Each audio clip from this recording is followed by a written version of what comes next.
Félix apparaît et est aujourd'hui, je vous l'ai dit, comme les affaires étrangères. Je travaille avec lui comme un chef d'État, courageux. C'est en fait le fils de son père. J'ai assisté à des réunions, les gens parlent pour parler, il faut être lui pour dire ce qu'il a dit.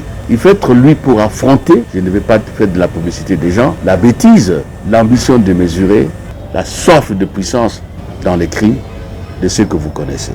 Il a réussi ce qu'on connaît rarement, pour ne pas dire qu'on ne connaît pas facilement dans d'autres pays.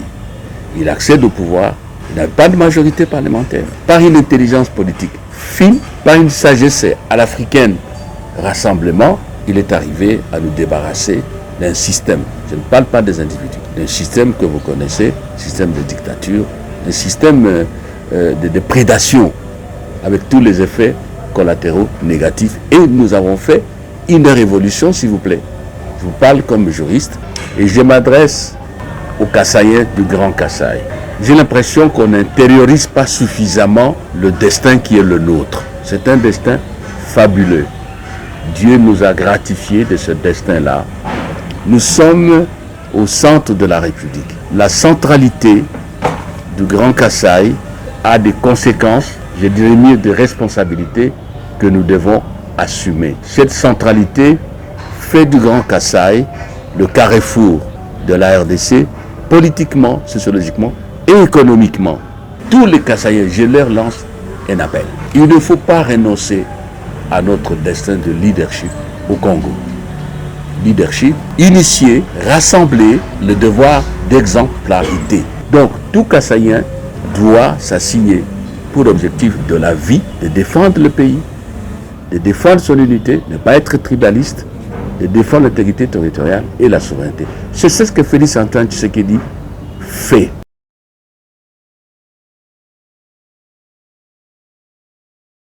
Bon, je commence par la dernière question. Je ne serai pas parti de la scène politique, de la politique, mais je partirai, si vous voulez, de l'Assemblée nationale. Je ne serai plus candidat député national. Vous avez le sens de la nuance. Vous avez dit probablement parce que tout simplement l'avenir n'appartient à personne. Mais au fond de moi-même, je crois avoir donné à l'Assemblée nationale ce que je devais donner à mon pays. J'ai initié beaucoup de lois, vous le savez. J'ai présidé des grandes commissions, notamment à la commission Outtoudoula. J'ai participé à la rédaction de plusieurs textes constitutionnels, dont la constitution actuelle. J'ai été pratiquement dans toutes les charges, sauf la fonction de président de l'Assemblée nationale. J'étais président de commission, membre de commission, deuxième vice-président, premier vice-président. Quand même, c'est une longue durée. Et si on prend les mandats ici que je compte nous sera donné, je ferai pratiquement 30 ans. C'est beaucoup.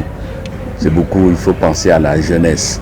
Mais parce que nous parlons de cela, permettez-moi que je dise un mot qui paraît important. Et je m'adresse aux Kassaïens du Grand Kasaï. J'ai l'impression qu'on n'intériorise pas suffisamment le destin qui est le nôtre. C'est un destin fabuleux. Dieu nous a gratifiés de ce destin-là. Nous sommes au centre de la République. La centralité du Grand Kasaï a des conséquences, je dirais mieux des responsabilités que nous devons assumer. Cette centralité fait du Grand Kasaï le carrefour de la RDC, politiquement, sociologiquement et économiquement. La centralité fait du Grand Kasaï le centre de rayonnement de la RDC. Nous devons intérioriser ça, réaliser ça. Et tout Kassaïen doit se considérer comme un grand dans ce pays. Je voudrais que cela soit enseigné aux jeunes, à nos enfants, à nos petits-enfants, et que chacun assume. Qu'est-ce que je veux dire par assumer? Être toujours le modèle. Être toujours le modèle de l'excellence. Qu'on vous découvre. Oui, eux, ils sont comme ça. Un, nous avons deux héritages. important dans l'histoire de notre pays. Héritage qui nous a été légué par ceux qui nous ont précédés. Quand je dis ceux qui nous ont précédés, dans la vie en général et dans la vie politique. Les temps forts de l'histoire de notre pays,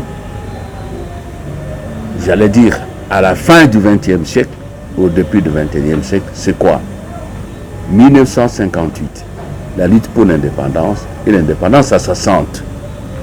Les Kasaïs ont joué un rôle pour l'unité nationale, la souveraineté, l'intégrité territoriale et l'indépendance de notre pays.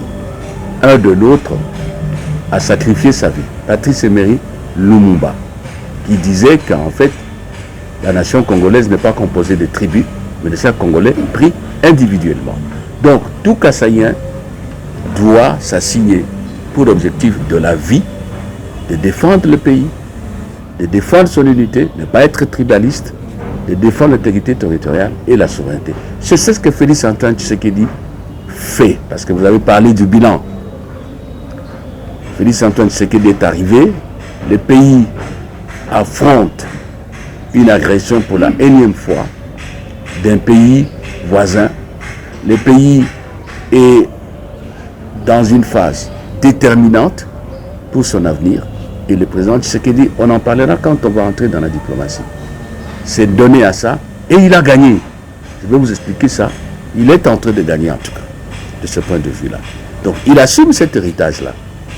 Le deuxième héritage, le deuxième temps fort, c'est la lutte contre la dictature, la lutte pour l'état de droit, la lutte pour la démocratie et le progrès social. Ça, c'est Étienne Tshisekedi Wamulumba, qui a consacré pratiquement le 3/4 de sa vie, pour ne pas dire toute sa vie professionnelle, à la lutte pour atteindre ces objectifs-là. Et aujourd'hui, nous avons le pluralisme politique et nous travaillons pour le progrès social. Cet héritage-là, Félix Antoine Tshisekedi est en train de l'assumer. De quelle manière? Et cela retrouve aussi votre question. Il est arrivé. Quels sont aujourd'hui les fondamentaux? C'est mon opinion personnelle du travail du président Tshisekedi. Premièrement, il a réussi ce qu'on connaît rarement, pour ne pas dire qu'on ne connaît pas facilement dans d'autres pays. Il accède au pouvoir, il n'a pas de majorité parlementaire, par une intelligence politique fine, par une sagesse à l'africaine rassemblement, il est arrivé à nous débarrasser d'un système, je ne parle pas des individus, d'un système que vous connaissez, système de dictature, un système de prédation, avec tous les effets collatéraux négatifs. Et nous avons fait une révolution, s'il vous plaît. Je vous parle comme juriste, je parle comme quelqu'un qui a une expérience de politique, sans quoi que ce soit. Je ne veux pas parler de l'effusion de sang, sans coup d'État, mais à travers le mécanisme constitutionnel, à travers les règles du jeu politique et en toute transparence. Deuxième atout, Félix, assumant justement l'héritage, progrès social, il porte depuis qu'il est là un intérêt particulier sur l'éducation, la gratuité de l'enseignement,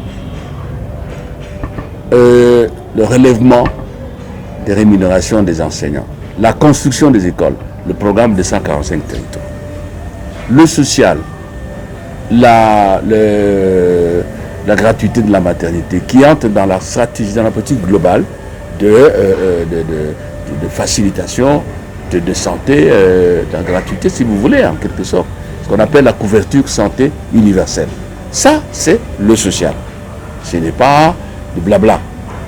Du côté de la fonction publique, il y a eu des efforts, c'est pas complet, c'est pas la satisfaction, mais une volonté exprimée clairement, ça change. On ajuste les salaires petit à petit, tenant compte de nos potentialités, non pas de nos potentialités, de notre richesse réelle. Parce qu'il y a le potentiel et puis il y a le réel. Le réel, c'est notre budget national, c'est notre trésorerie nationale. Quelle autre chose qui frappe dans cette volonté d'assumer l'héritage? Félix, aujourd'hui, il a mis en place un programme de 145 territoires, qui est un programme intégré. Vous avez santé, éducation, vous avez la construction des bâtiments administratifs, l'organisation de l'administration publique, toute la réforme et tout le travail que le gouvernement de Varior, avec le Premier ministre Samalou Condé, a fait. Et les statistiques sont là, on peut en parler en long et en large. Ça, c'est Félix Antoine Tshisekedi. Et assumer l'héritage aussi, les efforts pour relever l'armée. Vous êtes des Congolais comme moi, vous savez que quand il arrive au pouvoir, nous avions et nous avons des jeunes, des femmes, des hommes qui sont dans l'armée, qui sont pleins d'énergie, qui veulent travailler pour le pays. Mais ils n'ont pas été encadrés. Ils ont été laissés pour compte. Tenez-vous bien, toutes les coopérations militaires, toutes les formations concernant les jeunes, ça a été arrêté. Je ne vais pas faire le procès. Moi, je ne suis pas, même si je suis de formation juriste et ancien magistrat, je ne fais pas le procès. Mais ce sont des constats. Et malgré ça, il se bat. Des jeunes, par milliers, sont dans l'armée. Ils sont formés. Et maintenant, on commence à voir le résultat. Vous avez suivi autour de Goma, il y a quelques semaines, c'était vraiment, comment dirais-je, des attaques en règle, des tentatives pour prendre Goma. Les jeunes ont résisté. Qu'est-ce que Félix a encore comme atout? Ce qu'il a fait. J'ai parlé de la fonction publique. Il a fait quoi? La diplomatie. Et là, je vous rejoins. Félix apparaît et est aujourd'hui, je vous l'ai dit, comme les affaires étrangères. Je travaille avec lui comme un chef d'État, courageux. C'est en fait le fils de son père. J'ai assisté à des réunions. Les gens parlent pour parler. Il faut être lui pour dire ce qu'il a dit. Il faut être lui pour affronter. Je ne vais pas faire de la publicité des gens. La bêtise, l'ambition de mesurer, la soif de puissance dans les crimes de ceux que vous connaissez. Et il faut le dire. Si on n'a pas fait ce qu'on a fait, ce serait terminé. Parce que les gens critiquent, mais on ne dit jamais ce qu'il faut faire à la place. Nous avons gagné quoi? Le pays était dans l'isolement total. Et on nous disait, c'est du nationalisme, c'est du patriotisme. Ça, c'est du nationalisme, patriotisme folklorique. Le nationalisme, le patriotisme, c'est d'abord un devoir de responsabilité. Responsabilité pour stabiliser le pays, pour la démocratie, pour faire en sorte que le pays soit prospère, une puissance qui compte. C'est ça le nationalisme. Ce n'est pas par opposition forcément à l'étranger. Et au moment où nous vous parlons, le Congo compte. Peut-être qu'il n'a pas le poids que l'on souhaite à l'Union africaine. Il est arrivé, et depuis qu'il est là, coïncidence de l'histoire, peut-être, mais aussi profil personnel. Il a présidé l'Union africaine, il a présidé la CEAC, il a présidé la SADC, qui sont des organisations économiques et régionales très importantes, et avec visibilité, avec des propositions, des initiatives. Simple fait. Nous nous trouvons à l'époque où le président est président d'exercice de l'Union africaine, et par conséquent, j'ai eu le privilège de présider le Conseil exécutif de l'Union africaine, c'est-à-dire l'instance qui réunit tous les ministres des Affaires étrangères. Nous avons trouvé un dossier en veilleuse. Le conflit entre l'Éthiopie d'une part, le Soudan et l'Égypte de l'autre part. La question du barrage éthiopien. Personne n'a jamais touché ce dossier, mais Félix a pris des initiatives. Il est parti, il a circulé. Nous avons pris la chose en main. Nous étions déjà avec un plan de paix. Déjà, d'abord, il y a une réunion à Kinshasa, organisée, là, peu avant que je n'arrive. Et quand je suis arrivé, avec le président sous son autorité, on a bougé. Depuis qu'il a quitté l'Union africaine, aucun autre président n'exerce ne s'est occupé de ce dossier. Voilà.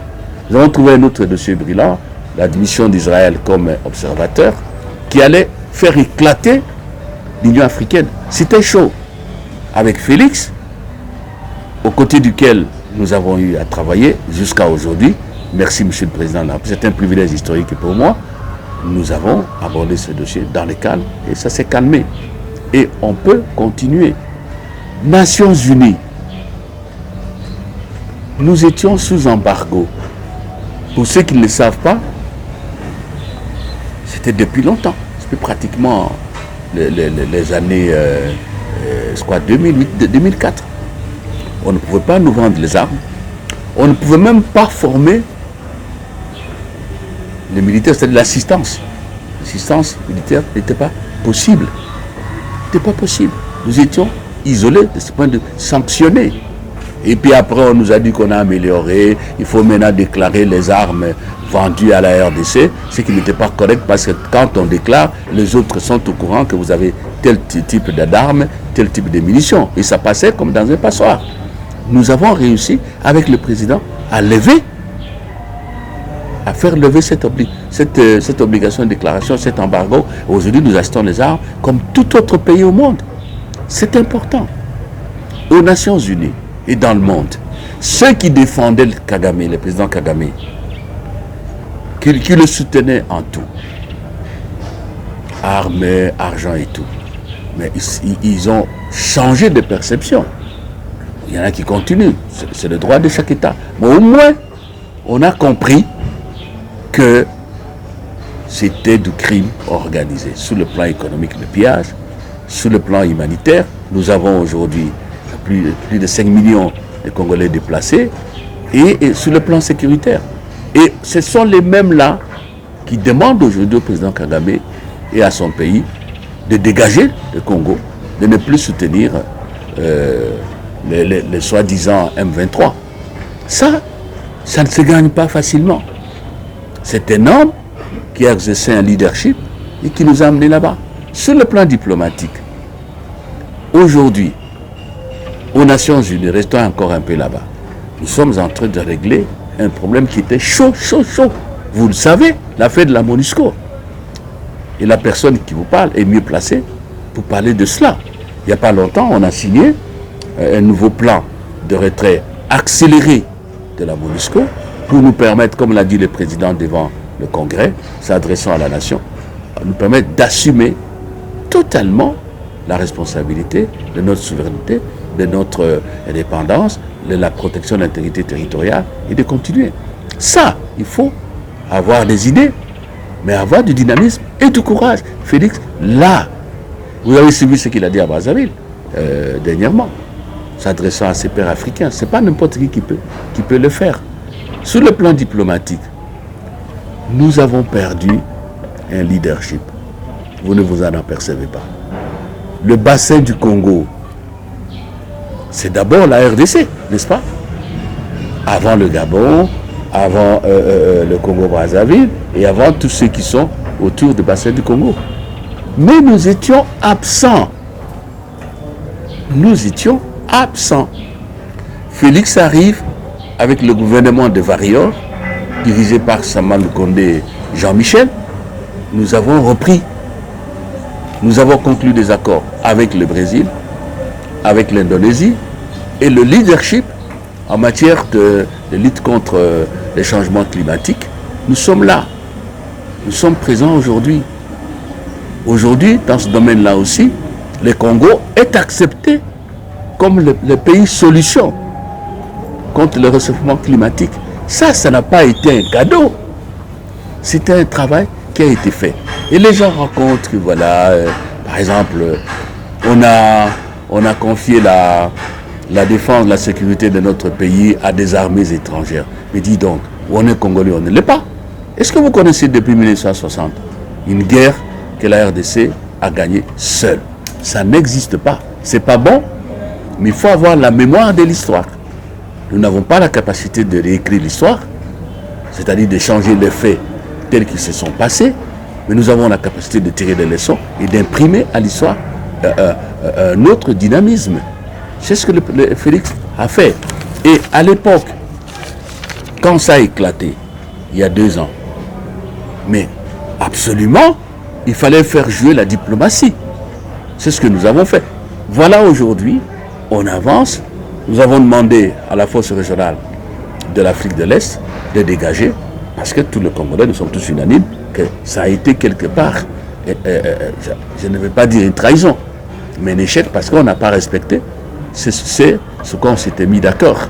Et aujourd'hui, nous avançons avec la SADC et qui vient. Il faut retenir, ceux qui viennent, ils ne viennent pas se battre à notre place. Ils viennent soutenir notre armée qui est en train de monter en puissance. Ça n'est pas facile. Quand on gère les ministères de la parole, on peut tout dire. Comme on dit chez moi, on peut tirer un coup de feu de sa bouche, ça ne rate jamais. Quand vous tirez de votre bouche, ça va bien. Mais soit vous donnez une arme, ça rate, vous n'êtes même pas capable de sortir une cartouche. Et ça, on l'a fait en matière de diplomatie. Aujourd'hui, il y a une accalmie avec la diaspora congolaise. Rappelez-vous que dans le passé, on a frappé un tel, on a injurié un tel. Il y a une accalmie avec la diaspora. Et nous travaillons, nous espérons que dans les jours à venir, la priorité du ministère des Affaires étrangères, avec moi ou une autre personne, c'est pas ça le problème. Le président est là, il va gagner. C'est la diaspora qu'il faut placer au centre de l'action diplomatique pour permettre à nos compatriotes de se sentir protégés et de se sentir impliqués dans le développement de notre pays. Donc, voilà un peu les perspectives diplomatiques heureuses que nous avons ouvertes. La gestion administrative et financière de la diplomatie. Mais vous savez que depuis 20 ans, même 23 ans, c'est maintenant qu'on vient de faire le renouvellement du personnel diplomatique. Alors que la règle, c'est que ça dépend du pays. Il y en a pour lesquels c'est 3 ans, d'autres c'est 4 ans. On change. Vous êtes ambassadeur, conseiller d'ambassade, secrétaire d'ambassade, diplomate, quelque part. Généralement, on fait la rotation. C'est ça le principe. Ça ne se faisait pas. Nous l'avons fait avec le président. Et ce sont des jeunes qu'on met là-bas. Il y en a qui sont sortis même de l'ENA, notre institution de formation, j'allais dire, des jeunes pour assumer des fonctions dans l'administration publique. Et on a fait ça. À l'époque, c'était, il faut vendre la maison pour qu'on vous donne une place. Nous, on a été strict. Celui qui mérite, il le mérite et on le met en place. On l'envoie quelque part pour qu'il puisse rendre le service. On a trouvé des dettes, je l'ai dit à certaines occasions, des centaines de millions de dollars. Salaire des diplomates, loyer impayé, cotisation. Il y a des organisations internationales où nous n'avions même pas la parole. Pour 7 000 dollars, s'il vous plaît. J'en sais quelque chose. On a assaini la situation. Parce que ce sont des situations qui se gèrent toujours en continu. Nous travaillons à ça. Maintenant, avec Nicolas Kazadi, le ministre des Finances, sous l'autorité du président, nous avons mis en place un système de paiement de loyer, de salaire pratiquement automatique avec la Citibank. Ça veut dire concrètement, il n'y aura plus de retard. Dès que la date de paiement est là, la banque paye les loyers, paye les salaires des diplomates et au fur et à mesure que la trésorerie nous permet au niveau national, on paye. Et voilà, tout cela. Les véhicules, nous avons trouvé des ambassades où il n'y avait aucun véhicule. Aucun. Même quand le président arrive, on loue des véhicules. Aujourd'hui, sur 60 ambassades, il y a 66, il y a déjà 35 qui ont 2 voitures de luxe pour l'ambassadeur et pour les visiteurs de marque, les personnalités qui viennent du pays là où il est, et un minibus pour les courses de services et les délégations qui arrivent. Nous sommes en train aussi de retaper, de restaurer les chancelleries et de payer des bâtiments pour nos ambassades. Ça, il faut être félix. On a trouvé à New York, 2 ans, nos ambassades n'avaient rien. Et le salaire et le loyer.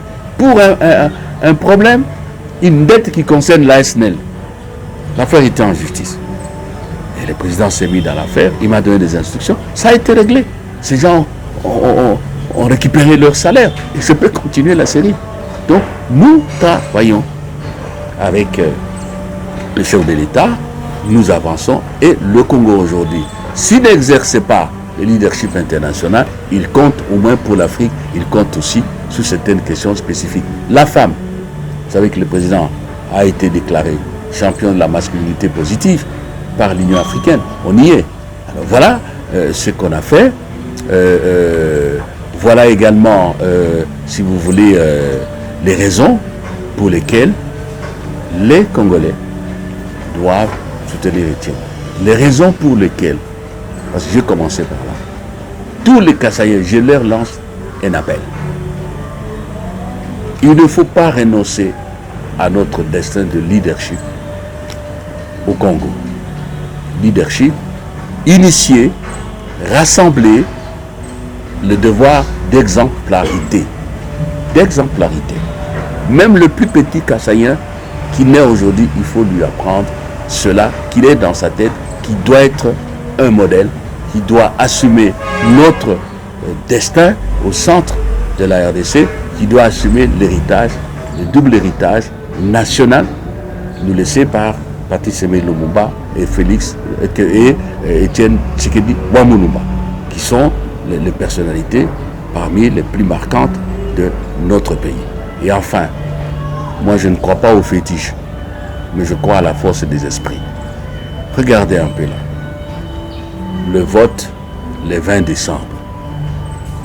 Et dans le listage des candidats, Félix est le 20e. Ça veut dire, le 20 décembre, c'est la journée de Félix Antoine Tshisekedi. Ça, c'est le message qui vient de loin. Il faut décrypter ces messages-là. C'est pour cela que je dis, sans penser à qui que ce soit, je dis, si le 20 décembre, un Congolais, là je m'adresse à tous les Congolais, avec son doigt, malheureusement il commet l'erreur d'appuyer sur un autre numéro, sur un autre candidat, il aura trahi la nation, il aura sacrifié ce pays. Et celui qui vous parle, je ne suis pas un homme de théorie, je suis sur le terrain, je vois ce que nous faisons avec le président. Appuyer le bon choix, le soutien à la République, le soutien à la lutte contre l'agression, le soutien aux efforts de développement. 145 territoires, gratuité de l'enseignement, couverture santé universelle, et l'ambition pour les jeunes. Il y a beaucoup de choses à dire. Voilà.